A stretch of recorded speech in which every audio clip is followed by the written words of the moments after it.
মাইয়া মানুষ অনেক সুন্দর একটা খেলা জানে। ছোটবেলায় পুতুলরে মানুষ বানায় খেলে, আর বড় বেলায় মানুষকে পুতুল বানায় খেলে। বিয়া করছিলাম 5 বছরের প্রেম আর 1.5 বছরের সম্পর্ক। বিয়া 10 দিন আগে আমার ডিভোর্স হয়ে গেছে, সে আরেকটা বিয়া করে ফেলাইছে। কেন ছেড়ে গেছে এটা তো আমি কইতে পারবো না, তার ব্যক্তিগত ব্যাপার, কি জন্য ছেড়ে গেছে। কিন্তু আমি আমার সাইড থেকে ওরে কোনো কমতি রাখি নাই দেওয়া।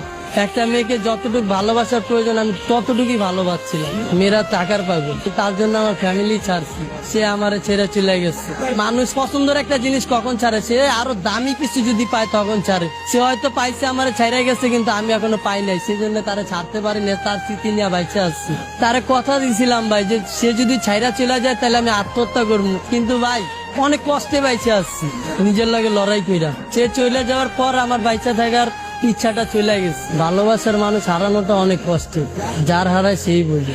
আজকে ওই মেয়ের কারণে আমি রাস্তায় ঠিক মতো খাইতে পারি না, না খেয়ে রাস্তায় রাস্তায় গেছি। আমি আমার ফ্যামিলির কাছেও চাইলেও যাইতে পারি না, কারণ তার জন্য আমার ফ্যামিলি ছেড়ে আসছে, আর সেই মানুষটা আমারে ছেড়ে গেছে। নারী তুমি ধন্য, পুরুষ মানুষের মন ভাঙার জন্য। তাকে কি এমন কোনো কথা আছে যেটা বলা হয়নি, আজকে আমাদের মাধ্যমে বলবেন? তাকে একটা কথাই বলবো, আমি আজও তোমাকে ভালোবাসি। আপনার মুখে আমি একটা গান শুনতে চাচ্ছি। পরে